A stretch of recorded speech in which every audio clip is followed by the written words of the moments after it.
कैसे हैं दोस्तों, स्वागत करते हैं एक और नए वीडियो में। और हम परमेश्वर का धन्यवाद करेंगे कि खुदा ने हमें एक अवसर प्रदान कर दिया है कि हम उनके चरणों में बैठे प्रार्थना करें, दुआ करें और परमेश्वर के सामने दीन बने। क्योंकि जब हम परमेश्वर के सामने दीन बनते हैं तो यहोवा हमें आगे बढ़ाता है, हमें ऊंचा पद देता है और हमें आगे ले चलता है। और परमेश्वर हमें हर एक शत्रु से बचाते हैं, हर एक आने वाली बलाओं से बचाते हैं, हर एक आने वाली घटनाओं से बचाते हैं। क्यों? क्योंकि हम परमेश्वर के सामने दीन बने हुए हैं। तो शैतान हमें फाड़ना चाहता है, लोग हमें नुकसान पहुंचाना चाहते हैं। जब नॉर्मल बन जाएंगे, जब दीन बन जाएंगे, शरीफ बन जाओगे तो लोग आपका फ़ायदा उठाएंगे। लेकिन परमेश्वर उस समय हमारी लड़ाई लड़ेगा, उस समय परमेश्वर ही हमें संभालेगा, हमारी हेल्प करेगा और हमारी मदद परमेश्वर करेगा। क्योंकि खुदा कहते हैं जो तुम्हें छूता है, मेरी आँख को पुतली को छूता है। और आँख की पुतली को परमेश्वर की छूना कोई मामूली बात नहीं है, बहुत ही डरावनी बात है, बहुत ही भयानक बात है। इसीलिए परमेश्वर के सामने दीन बन जाएं, नम्र बन जाएं और खुदा के सामने बिल्कुल दीन बन जाए। आपको परमेश्वर आगे बढ़ाएगा और वो जो चिंताएं में खोए हुए हैं, जो चिंताओं में डिप्रेशन में उलझे हुए हैं, वो डिप्रेशन परमेश्वर क्या करेगा? डिलीट करेगा। यहाँ पे परमेश्वर क्या कहता है, वचन आप हमारे साथ निकाल सकते हैं। रोमियो की पत्री 4 अध्याय उसका 4 वचन और 5 वचन यहाँ पे इसका से लिखा हुआ है, कदापि नहीं वरन परमेश्वर सच्चा और हर एक मनुष्य झूठा ठहरे। जैसा लिखा है, जिससे तू अपनी बातों में धर्मी ठहरे और न्याय करते समय तू जय पाए। इसलिए यदि हमारा अधर्म परमेश्वर की धार्मिकता ठहरा देता है तो क्या हम कहें? क्या किया कि परमेश्वर जो क्रोध करता है न्यायी है? परमेश्वर कभी भी अन्याय नहीं है, परमेश्वर न्यायी है। वचन कहता है 6 वचन, कदापि नहीं तो परमेश्वर कैसे जगत का न्याय करेगा? यदि मेरा झूठ के कारण परमेश्वर की सच्चाई उसकी महिमा के कारण अधिक करके प्रकट हुई, तो फिर क्यों पापी के समान में दंड के योग्य ठहराया जाता हूँ? हम क्यों बुराई ना करें कि भलाई निकले? जैसा हम पर यही दोष लगाया भी जाता है और कुछ कहते हैं कि इनकी यही कहना है, परंतु ऐसों का दोषी ठहराना ठीक। वचन यहाँ पे कहता है मनुष्य क्या है? एक झूठा है, सत्य है ही नहीं। परमेश्वर ही सत्य है, परमेश्वर ही न्यायी है, परमेश्वर झूठा है नहीं। वचन कहता है कि एक मनुष्य अपनी बातों के कारण दोषी ठहराया जाएगा, अपनी बातों के कारण निर्दोष ठहराया जाएगा। वो अपनी ही बातों के कारण, अपनी ही चाल चलन के द्वारा वो क्या किया जाएगा? नरक में डाला जाएगा। क्योंकि उसने खुद गुनाह किए हैं, उसने खुद परमेश्वर के खिलाफ गया है। तो वचन यहाँ पे कहता है कि दोस्तों, वचन कहता है कि वो खुद पाप में जा रहा है, आपको भी गुनाह में लेके जाएगा। इसीलिए आपको खुदा से प्रेम करना है, खुदा की बातों को हल्के में नहीं लेना है। खुदा ही आपकी हर तरफ से मदद करने के लिए तैयार है। वो कहता है चिंता ना करो बेटा, मैं तुम्हारे साथ हूँ, क्योंकि मैंने तुम्हें चुना है, तुम मेरे बेटे हो, बेटी हो। वचन यहाँ पे कहता है, आप हमारे साथ निकाल सकते हैं, पढ़ सकते हैं। मेरे मसीह बहनों, पुराने नियम में क्या लिखा था कि मनुष्य जो है ना आँखों से पाप करे, स्त्री पर कुदृष्टि डाले तो गुनाह नहीं गिना जाएगा, शरीर करे तो गुनाह गिरा जाएगा। वचन यहाँ पे कहता है रोमियो 4 अध्याय का 1 वचन। इसलिए हम क्या कहें कि हमारे शारीरिक पिता अब्राहम को क्या प्राप्त? क्योंकि यदि अब्राहम कर्मों से धर्मी ठहराया जाता तो उसे घमंड करने की जगह होती, परंतु परमेश्वर के निकट नहीं। पवित्र शास्त्र कहता है कि अब्राहम ने परमेश्वर पर विश्वास किया और यह उसके लिए धार्मिकता गिना गया। अगर आपको विश्वास है परमेश्वर पर तो आपके लिए धार्मिकता गिना जाएगा और आप यीशु मसीह के घर चले जाओगे। क्योंकि वचन यहाँ पे कहता है जो विश्वास करेगा और यीशु मसीह के नाम से बपतिस्मा ले लेगा, जल में डुबकी लगाकर पिता पुत्र पवित्र आत्मा के नाम से पापों को छोड़ देगा, तो वचन यहाँ पे क्या कहता है कि उसके अपराध जो है ना डिलीट कर दिए जाएंगे, उसके पाप जो है ना मिटा दिए जाएंगे। तो वचन यहाँ पे कहता है कि आपको प्रभु पर विश्वास करना है, आपको यीशु मसीह पर विश्वास करना है, कोई धर्मी नहीं। अब्राहम तो सिर्फ विश्वास किया, जैसा परमेश्वर ने कहा उस नगर में चले जा, अपने पितरों का ये जो घर है, परिवार कुटुंब, ये सबको छोड़कर उस नगर में चला गया, अपनी पत्नी बाल बच्चों को लेकर। अब्राहम चल दिया, उसने विश्वास किया, परमेश्वर ने कहा मैं तेरे से बहुत बड़ी जाति बनाऊंगा, और जाति बनी भी। मेरे मसीहानो और अब्राहम निकल गए। सिर्फ विश्वास किया, वहाँ पर उसने सबूत नहीं मांगा और निकल पड़ा। ऐसे ही प्रभु यीशु मसीह अगर बोला है तो वो करके ही करेगा, क्योंकि उसने बोला है मैं करूँगा, तो उसको करना ही पड़ेगा। अगर वो बोला नहीं होता वो नहीं करता, क्योंकि उसने खुद बोला है कि मैं करूँगा, तुम्हारी मदद करूँगा, तुम्हारी सहायता करूँगा, तुम्हारे हाथ देने वाली बनाऊँगा, तुम्हारी गरीबी दूर होगी, तुम्हारी बीमारियाँ ठीक होंगी, तुम्हारे कलेश खत्म होंगे, तुम्हारा चंगा करने वाले परमेश्वर यहोवा हूँ। मैं तुम्हें अकाल के विषय में मरने नहीं दूंगा, तुम्हारी बीमारियाँ ठीक हो जाएंगी और तुम्हारे जीवन से हर कष्ट मिटाए जाएंगे, तुम चंगाई पाओगे, तुम छुटकारा पाओगे। ये परमेश्वर यहोवा का वचन कहता है, ये राजाओं के राजा का वचन कहता है, ये परमेश्वर का वचन कहता है।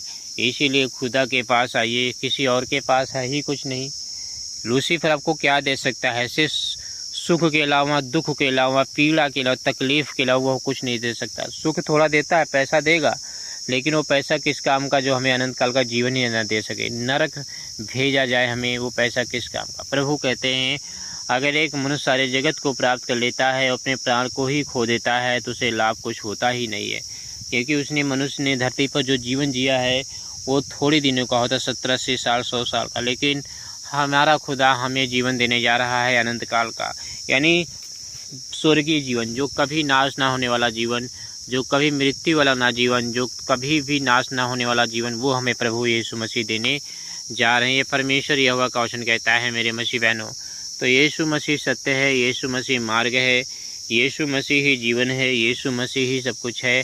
तो आपको खुदा से प्रेम करना है, खुदा की बातों को हल्के में नहीं लेना है, उससे डरो, परमेश्वर से डरो। जब हम परमेश्वर से डरते हैं तो परमेश्वर हमारी मदद करता है और हमें हर तकलीफ़ से आज़ाद करता है और हमें हर गरीबी से आज़ाद करता है।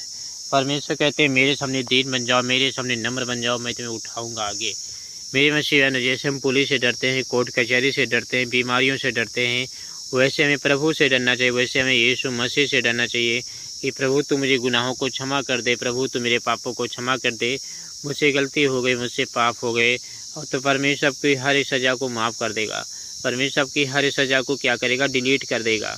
वो खुदा है, आपकी हर कानूनों को डिलीट कर सकता है, क्योंकि परमेश्वर के पास अधिकार है। मेरे मसीह बहनों, हालेलुया। यीशु मसीह ही आपको बचाने के लिए, स्वर्ग छोड़कर नरक से बचाने के लिए हमें प्रभु यीशु मसीह लहू बहाया, हमें अनंत काल का जीवन देने के लिए, हमें स्वर्गीय जीवन देने के लिए यीशु मसीह ही आए। इसीलिए सच्चे दिल से ईमानदारी के साथ प्रभु परमेश्वर पर विश्वास करें। वचन कहता है कोई ऐसा नहीं जो अच्छे तरीके से जीवन जिए, जो पवित्र जीवन जिए। सब के सब भटक गए हैं, सब के सब बुराई करते हैं, सब ने सब पाप किए हैं। कोई ऐसा नहीं जो सुकर्मी हो, कोई ऐसा नहीं जो अच्छा हो, जो परमेश्वर के खिलाफ ना गया हो, ऐसा कोई नहीं। सब ने पाप किया है, सब ने पाप के। परमेश्वर का वचन कहता है हर एक इंसान ने गुनाह किया है, हर एक इंसान ने पाप किया है और उसकी सज़ा मेरे मसीह बहनों भुगत रहे हैं। परमेश्वर कहते हैं आज भी मेरे पास लौट आओ, द्वार खुला है, मेरे जहाज़ में बैठ जाओ, नहीं तो तुम्हें देर हो जाएगी, लेट हो जाएगा। प्रभु कहते हैं मैं शीघ्र आने वाला हूँ और हर एक इंसान का न्याय करने के लिए आ रहा हूँ। प्रभु कहते हैं तुम्हारे मन कहीं खुमार ना हो जाए और इसी जीवन की चिंताओं में वो सुस्त हो ही ना जाएं, और वो दिन तुम पर फंदे के समान कहीं अचानक आ ही ना पड़े, जो सारे संसार के ऊपर धक्का धकाने वाला है वो तुम पर ना पड़े। इसलिए यीशु मसीह कहते हैं मेरे बच्चों, मेरे बेटे बेटियां, मन फिराओ और तुम मेरे पास लौट आओ, क्योंकि समय बहुत करीब आ चुका है। हालेलुया। धन्यवाद करे और प्रभु से कहे कि पिता मुझ पर दया कर, मुझ पर अनुग्रह कर, मेरे अपराधों को क्षमा कर, मेरी गलतियों को माफ़ कर। मैंने तेरे खिलाफ़ पाप किया है, मैंने तेरे खिलाफ़ गुनाह किया है, मैंने तेरे खिलाफ़ व्यभिचार की बातें की है। प्रभु तो मुझ पर दया कर। इस तरह से आप प्रार्थना में गलतियाँ मान सकते हैं। हालेलुया। धन्यवाद करें और यीशु मसीह के नाम की बड़ाई करें और यीशु मसीह के नाम की तारीफ़ करें। यीशु मसीह ही आपके साथ रहेगा और आपकी हर एक ज़रूरतों को पूरी करेगा और आपकी हर एक बीमारी को डिलीट करेगा। और वो सत्य है, वो मार्ग है, वो जीवन है जो आपको जीवन देता है। प्रभु को पुकारें, प्रभु की आज्ञाओं को मानें, प्रभु के खिलाफ़ ना जाएं। प्रभु आपके जीवन में बड़े बड़े काम करने जा रहा है। चलिए जी, अब हम करते हैं छोटी सी दुआ जो होगी हमारी रात्रि की प्रार्थना। महान यीशु दयालु, राजाओं के राजा, तू अति करुणामय है, तू अति दयालु है, तू सारी सृष्टि का नाथ है प्रभु, तू सारी सृष्टि का मालिक है प्रभु, तू सारी सृष्टि का नाथ है प्रभु। आपने मुझ पर दया की है, आपने मुझ पर अनुग्रह किया है, आपने हमारे अपराधों को माफ़ किया है, आपने हमारी गलतियों को माफ़ किया है पिता। हमें क्षमा किया जाए, हमें माफ़ किया जाए प्रभु, हम पर प्रेम बरसाया जाए।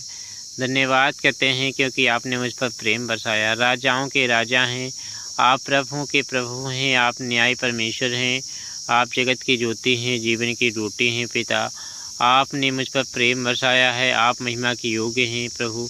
आप दयालु हैं, आप सारी सृष्टि के नाथ हैं, आप सारी सृष्टि के मालिक हैं प्रभु। आपने मुझसे बचा लिया है। धन्यवाद करते हैं पिता क्योंकि आप धन्यवाद के योग्य हैं। बड़ाई करते हैं पिता क्योंकि आप बड़ाई के योग्य हैं, आप तारीफ़ के योग्य हैं, आप जगत की ज्योति हैं। यीशु मसीह ही राजा है। वो कहता है मुझे पुकारो, संकट में मैं तुम्हारे संग रहूँगा, मैं तुम्हारी सहायता करूँगा। संकट में कोई नहीं देता है साथ, लेकिन बेटा मैं तुम्हारा साथ दूंगा संकट में। जब तुम मुझे पुकारोगे तो मैं तुम्हारे करीब रहता हूँ, मैं तुम्हारे पास रहता हूँ, तुम्हें हर समय मदद करता हूँ, तुम्हारी हर समय ज़रूरत को पूरी करूँगा, तुम्हारे पाँव को फंदे में फंसने नहीं दूँगा, तुम्हें आशीषित करूँगा, तुम्हें फलवंत करता जाऊँगा, तुम आगे बढ़ते चले जाओगे, तुम्हें झुकना नहीं पड़ेगा, तुम्हारी पूँछ नहीं होगी सिर ही होगा, और तुम्हें मेरे मुझसे धन की आशीष मिलती रहेगी। ये खुदा का वचन कहता है। हे मेरे प्रभु, हे मेरे परमेश्वर, मुझ पर दया बनाए रख, मुझ पर अनुग्रह बनाए रख, मुझ पर कृपा कर बनाए रख, और प्रभु मुझे आशीषित कर, मुझे आगे बढ़ा। राजाओं का राजा है तू, प्रभुओं का प्रभु है तू, जगत की ज्योति है परमेश्वर। हालेलुया। धन्यवाद कहते हैं कि आपने सचमुच मेरी प्रार्थना को सुना है, सचमुच आपने मेरे पर विश्वास किया है कि मेरा बच्चा अच्छा है। प्रभु आपकी करुणा, आपकी दया हम पर बनी रहे, आपका प्रेम हम पर बना रहे, आपकी छत्र छाया हम पर बनी रहे, आपकी प्रभु जी हम पर दया बनी रहे। हालेलुया। दया करे पिता, अनुग्रह करे पिता, मदद करे, सहायता करे और प्रेम बरसाइए। हालेलुया। धन्यवाद यीशु जी, धन्यवाद प्रभु जी, धन्यवाद यहोवा, धन्यवाद। हालेलुया। पिता तेरी स्तुति हो, पिता तेरी महिमा हो, पिता तेरी बड़ाई हो। यीशु के नाम से प्रार्थना को मांग लेते हैं, सुने स्वीकार करें। आमीन।